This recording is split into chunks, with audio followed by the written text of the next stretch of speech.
오늘 말씀 누가복음 7장 24절에서 35절입니다. 제가 가지고 있는 신약성경 101면에 있습니다. 누가복음 7장 24절에서 35절입니다. 제가 가지고 있는 신약성경 101면에 있습니다. 제가 먼저 읽겠습니다. 요한이 보낸 자가 떠난 후에 예수께서 무리에게 요한에 대하여 말씀하시되 너희가 무엇을 보려고 광야에 나갔더냐? 바람에 흔들리는 갈대냐?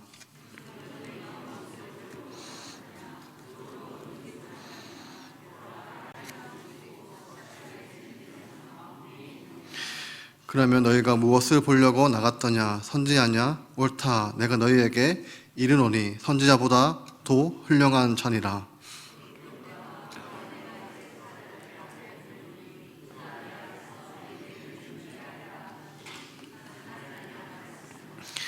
내가 너희에게 말하노니 여자가 낳은 자 중에 요한보다 더 큰 자가 없더라. 그러나 하나님의 나라에서는 극히 작은 자라도 그보다 크니라 하시니.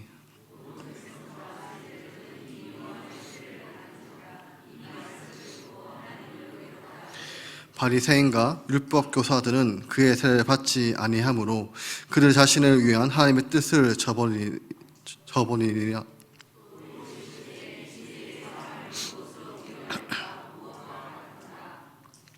비유하건대 아이들이 장터에 앉아 서로 불러 이르되 우리가 너희를 향하여 피리를 불어도 너희가 춤추지 않고 우리가 곡하여도 너희가 울지 아니하였다 함과 같도다.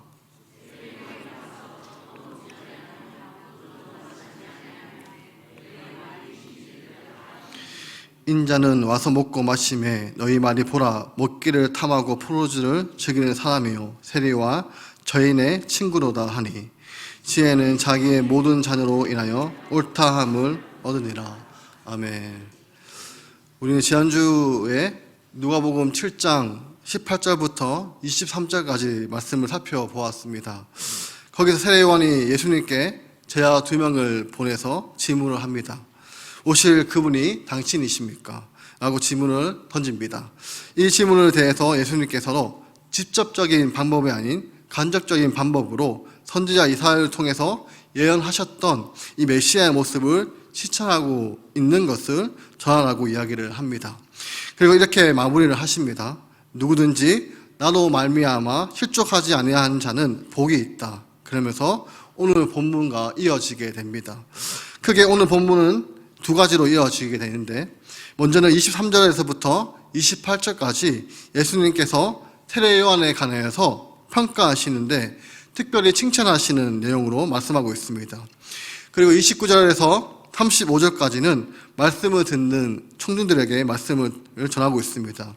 그런데 그들 중에서 말씀을 거부하는 사람들이 있는데 예수님께서는 비유를 통해서 말씀하시면서 그 당시 종교 지도자들이 요한의 가르침도 예수님의 이 가르침도 거부하는 것을 말씀하십니다.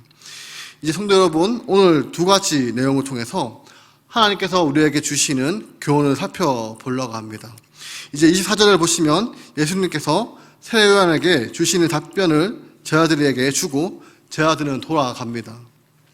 떠나간 후에 예수님께서 무리에게 요한에 대하여 평가하십니다. 그런데 3번이나 반복되는 질문이 있습니다. 첫 번째는 너희가 무엇을 보려고 광야에 나갔더냐? 예수님께서 무리에게 너희가 무엇을 보려고 광야에 나갔냐? 아시는 것처럼 요한은 하나님의 말씀을 광야에서 전했습니다. 그래서 왜 너희가 광야에 있는 요한에게 나갔냐고 질문을 하시면서 먼저 이렇게 이야기를 하십니다. 바람에 흔들리는 갈대냐? 갈대는 작은 바람에도 흔들리는 식물입니다. 즉 심지가 곧지 못하고 이리저리 휩쓸리는 사람을 비유할 때 주로 사용하는 말입니다. 그래서 흔한 사람들의 이야기를 들으려고 나갔느냐? 그렇지 않다는 것입니다. 그리고 25절을 보시면 두 번째 질문을 하십니다. 그러면 너희가 무엇을 보려고 나갔더냐? 그러면서 이야기를 하십니다. 부드러운 옷을 입은 사람이냐? 그리고 바로 예수님께서 대답을 하십니다. 보라, 화려한 옷을 입고 사치하게 지내는 자는 왕국에 있느니라. 두 번째로 언급된 사람은 부드러운 옷, 화려한 옷을 입은 사람들은 오늘날로 치면은 화려한 스펙으로 치장하고 있고, 그리고 사치스러운 삶을 지내면서 온갖 특권을 누리는 삶을 살면서 자기 만족에 빠지면서 잘난 것에 살아가는 그런 사람들의 만나기 위해서 너희가 강야에 나갔느냐라고 이렇게 이야기를 합니다. 그렇지 않다는 것입니다. 그런 사람은 지금 왕궁에 있다는 것입니다. 그리고 26절을 보시면 세 번째 질문을 하시는데 다시 한번 더 질문을 던집니다. 그러면 너희가 무엇을 보려고 나갔느냐 하면서 선지자냐 옳다 너희가 이르노니 선지자보다도 훌륭한 자다라고 이렇게 말씀하십니다. 여러분, 예수님께서 세례 요한을 어떻게 평가하시냐면 바람에 흔들리는 갓대 사람이 아니고 화려한 스펙으로 치장하고 있는 왕국에 있는 사람도 아니며 그는 선지자다, 이렇게 예수님께서 말씀하고 계십니다. 그리고 더 나아가서 선지자보다 훌륭한 자라고 말씀하고 있습니다. 근데 누가복음 3장 1절을 보시면 요한을 소개할 때 이렇게 소개합니다. 보시면 장엄하게 시작함을 볼 수 있습니다. 디베네 사람 로마 황제가 된 지 15년, 그리고 본디오 빌라도가 유대의 총독으로 8년을 받았고, 그리고 헤롯은 갈릴리의 분무왕으로, 그리고 그 동생 빌립은 이두메의 분무왕으로, 그리고 2절을 보시면 안나스와 가야바는 대제사장으로 있을 때입니다. 여러분, 요한을 소개할 때 오늘날로 하면은 미국의 대통령은 누구였고 한국의 대통령은 누구이며 우리가 살고 있는 이 지역을 통치하는 사람들은 누구이며 종교 지도자는 누구이다, 이렇게 이야기를 한 다음에 하나님 말씀이 빈들의 사갈의 아들 요한에게 임하였다라고 말씀하고 있습니다. 여러분, 이것이 바로 선지자라는 말을 담고 있는 의미입니다. 즉 요한에게 하나님의 말씀이 임하셨습니다. 요한은 하나님의 말씀을 받고 하나님의 말씀을 백성들에게 전달해 준 선지자입니다. 그의 입에는 살아계신 하나님의 말씀이 있었기 때문에 그가 광야에 있었지만 백성들은 그를 보려고 나와왔습니다. 그뿐만 아니라 27절을 보시면 기록된 바 보라 내가 내 사자를 내 앞에 보내노니 그가 내 앞에서 내 길을 준비하리라 라고 말씀하고 있습니다. 이 말씀은 말라기 3장 1절의 말씀을 예수님께서 인용하신 것입니다. 만군의 여호와가 이르노라 보라 내가 내 사자를 보내니니 그가 내 앞에서 길을 준비할 것이요.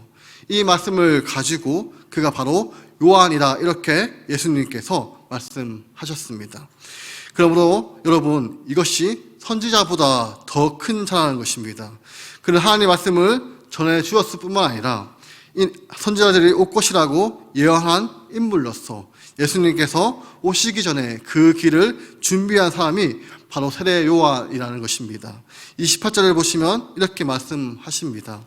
내가 너희에게 말하노니 여자가 낳은 자 중에 요한보다 큰 자가 없도다. 여러분, 이 말씀은 사람들에게 줄 수 있는 최고의 칭찬일 것입니다. 그런데 우리가 먼저 생각해야 할 것은 지금 요한의 상태가 어떠한 상태에 있습니까? 예수님께서 여자 중에 요한보다 큰 자가 없다고 하셨는데 지금 요한은 감옥에 갇혀 있습니다. 헤롯 왕에게 서슴없이 자기가 믿는 바를 말함으로써 결국 미움을 받아서 감옥에 갇혀 있습니다. 그리고 얼마 있지 않으면 그는 헤롯에게 모구의 뱀을 당해서 죽음을 당합니다. 이것이 요한의 모습입니다. 그렇다면 사람들이 요한을 볼 때 어떻게 생각을 할까요?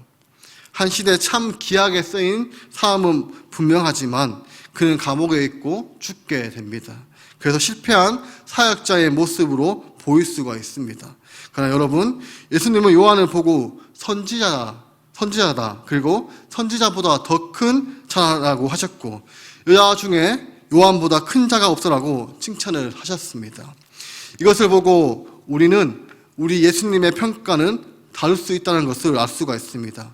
지금 보이는 것처럼 요한은 겉으로 드러난 상황은 감옥에 있고 얼마 후에 죽음을 당하는 비참한 주인공 같지만 예수님은 여자 중에 가장 큰 사람이라고 최고의 칭찬을 하고 계십니다.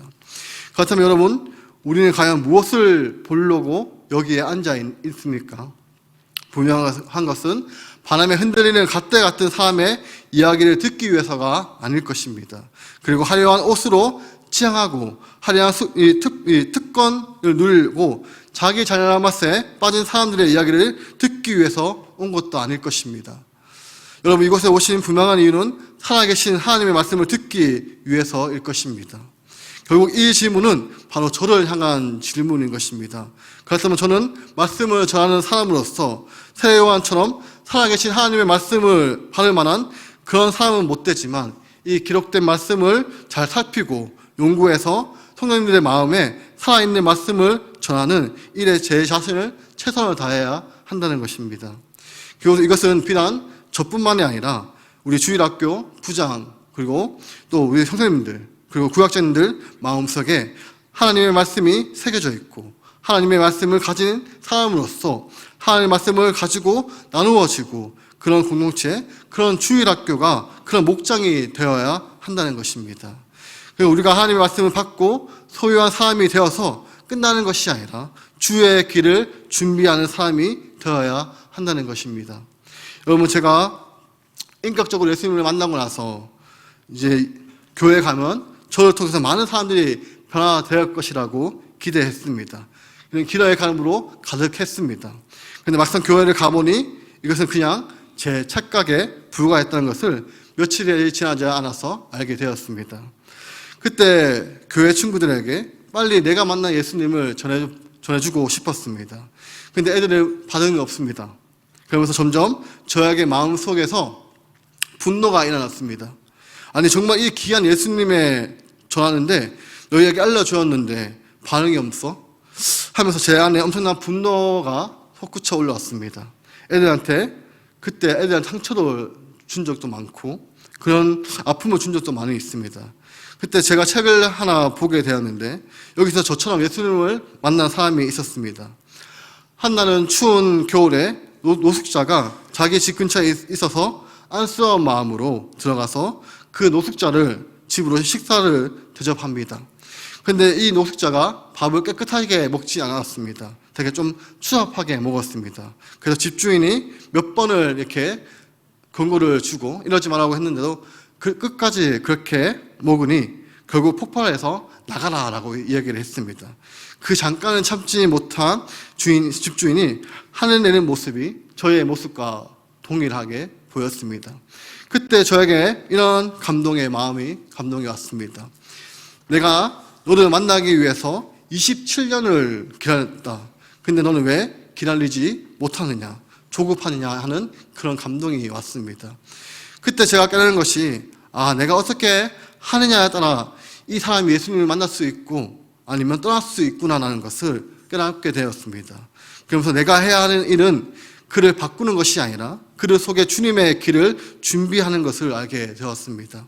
나의 말과 행동을 통하여서 여러분, 그들 속에 주님이 찾아올 때 주님을 만날 수 있는 길을 준비하는 것이 우리의 섬김입니다. 여러분, 사람은 언제 바뀝니까? 제 설교를 통해서 바뀌는 것이 아닙니다. 언제 바뀌는가? 우리 성도님들이 주님을 만날 때 바뀌는 것입니다. 우리 성도님들이 주님을 만날 때 바뀌는데 주님을 만나기 위해서 길이 준비가 되어야 한다는 것입니다. 그 길이 준비되어서 우리 주님이 찾아오시면 그때 놀라운 변화가 일어나는 것입니다. 저는 우리 성도님들을 바꾸는 사람이 아니라 주의 길을 준비하는 사람들이 되셔야 합니다. 이제 말씀을 첫 번째 부분을 정리하면 요한은 겉으로 드러나는 결과는 없습니다. 그는 감옥에 갇혀 있고 곧 있으면 죽음을 당하는 처지에 놓여 있지만 예수님은 그를 지극히 높이 평가하고 있습니다. 그 이유는 그는 하나님의 말씀을 받은 사람이었고 그는 하나님의 말씀을 받아서 주님에 의한 길을 준비하는 사람이었기 때문입니다. 이것이 저와 우리 성도님들이 삶이 되기를 원합니다. 이어지는 28절 후반절을 보시면, 마지막을 보시면 요한에 대한 평가를 마무리하면서 예수님은 충격적인 말씀을 하십니다.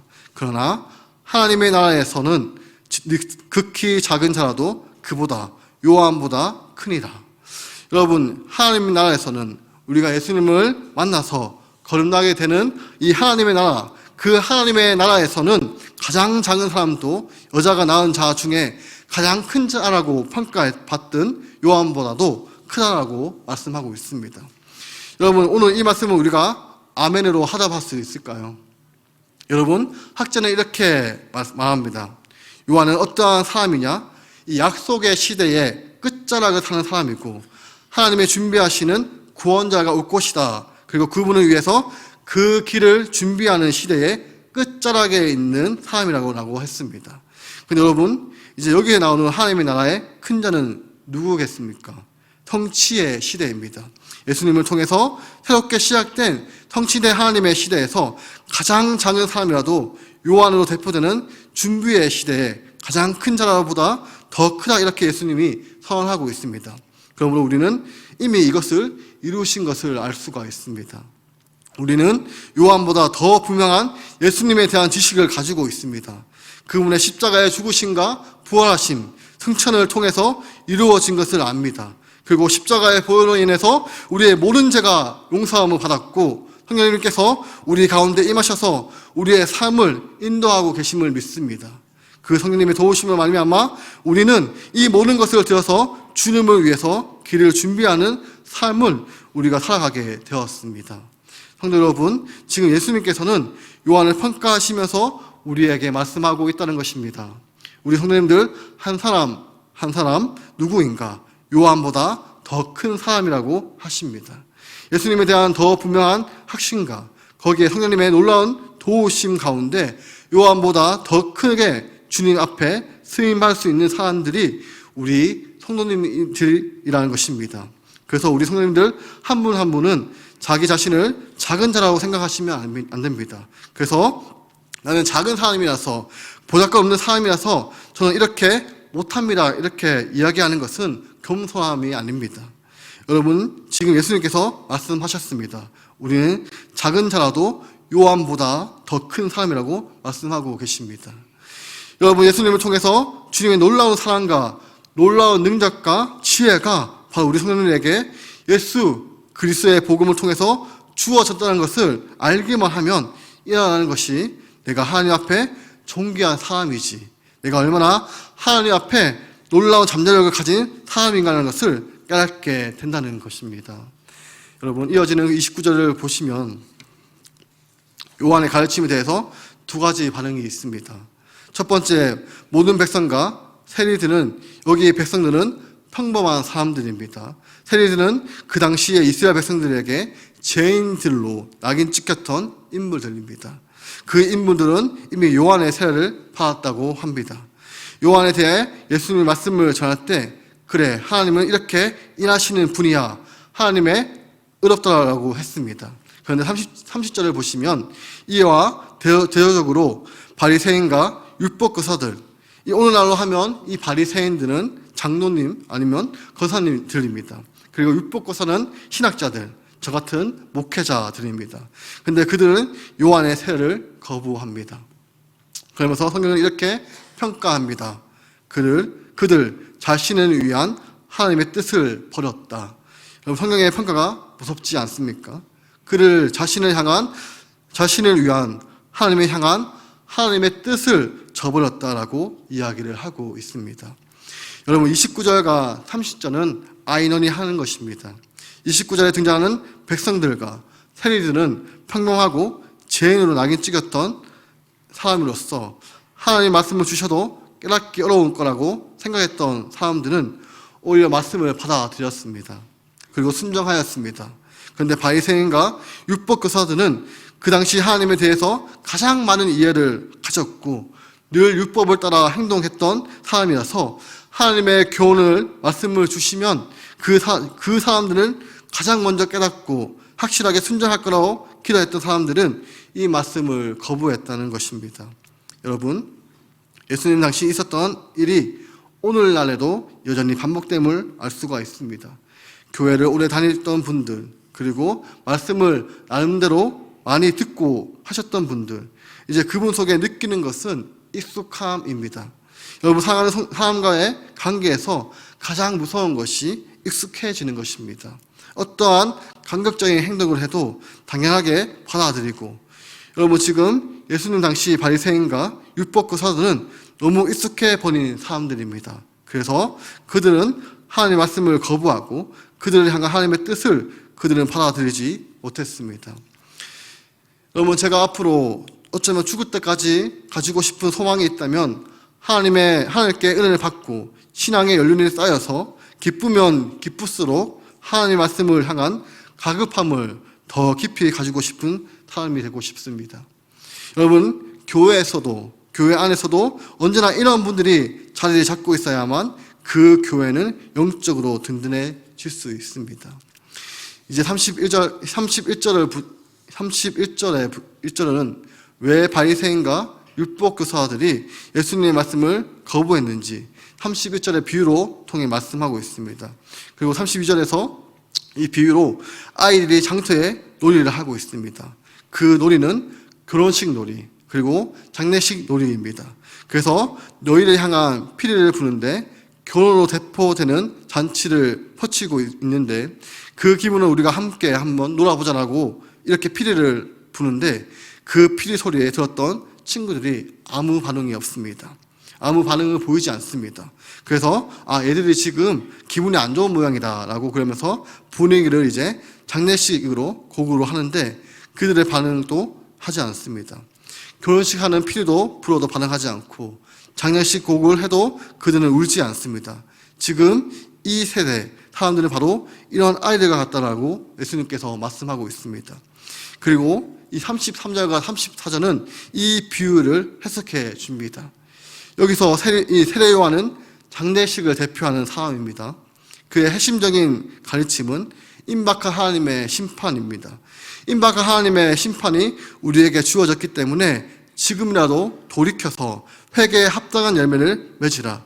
이미 도끼가 나무 뿌리에 놓여져 있다라고 이렇게 요한은 외쳤습니다. 그래서 그는 그것을 삶으로 보여주기 위해서 떡도 먹지 않고 포도주도 마시지 않는 철저한 금용생활을 하는 삶을 살았습니다. 여러분, 세례 요한의 말씀으로 그 삶을 통해서 교훈했을 때 특별히 이 세대 사람들 바리새인과 율법교사들로 대표되는 지도자는 이렇게 이야기를 합니다. 귀신 들렸다. 귀신 들린 미친 사람이라고 거절을 합니다. 이어지는 34절을 보시면 예수님께서 와서 먹고 마셨습니다. 즉 예수님께서 잔치집을 보여주셨습니다. 예수님을 믿게 되면 하나님의 나라의 잔치집이 됩니다. 그리고 세리와 죄인들과 함께 마시는 삶을 보여주었을 때 이 아까 전에 귀신 들렸다고 미친 자라고 표현했던 그 사람들이 예수님을 보고 환영해야 하는데 이렇게 말을 하는 것입니다. 먹기를 탐하고 포도주를 즐기는 사람이요, 다시 말해 목보와 숙군이며 그리고 함께 있는 사람을 봐라, 세리와 친구들이야, 천박한 사람들이야, 이렇게 예수님의 교훈을 거부했다는 것입니다. 여러분, 이것이 바로 이 세대의 사람들의 모습입니다. 세례 요한의 가르침을 듣고도 예수님의 교훈을 듣고도 그 가르침을 거부했던 율법교사와 바리새인들은 이 대해서 예수님께서 책망하시는 말씀이십니다. 여러분, 이들의 잘못의 핵심은 요한의 가르침을 받았을 때 이것은 내 취향 아니야, 또 예수님의 교훈을 들으면서도 이것도 내 취향 아니야, 이렇게 인간을 이렇게 비참하지 않아, 예수님께서 잔치들의 모습을 볼 때 너무 천박하잖아, 기독교가 이렇게 천박해서는 안 되지, 여러분 슬프다고 비난했던 사람들이 기쁘다고 똑같이 비난을 하고 있다는 것입니다. 결국 이들은 예수님의 교훈도 요한의 가르침도 거부하는 것입니다. 이제 35절을 보시면 35절에 중요한 단어가 빠져 있는데 그러나가 빠졌습니다. 그래서 그러나 지혜는, 여러분 요한을 통해서 주신 하나님의 지혜, 예수님을 통해서 주신 하나님의 지혜는 자기의 모든 자녀를 통해서는 옳다함을 얻는다라고 말씀하고 있습니다. 다수의 사람들은 배척하지만 그러나 자기 모든 자녀들은 그 지혜를 인정하게 될 것이라고 말씀하고 있습니다. 여러분, 요한을 통해서 받은 지혜, 그리고 예수님을 통해서 주신 지혜를 의롭다고 받아들이는 사람은 이렇게 반응해야 합니다. 그래, 맞아, 하나님의 임박한 심판, 의로운 심판이 다가오고 있고 우리는 제한된 시간을 살고 있는 사람이니까 우리 자신을 한번 돌아보면서 다가오는 하나님의 나라에 맞추면서 우리가 살아가야지라고 하는 것입니다. 그래서 이 세상의 헛된 것을 기쁨에 빠져 있다면, 자신을 본다면 바로 애곡하고 때로는 금식하면서 하나님 보시기에 바른 자신의 모습을 세워가야 한다는 것입니다.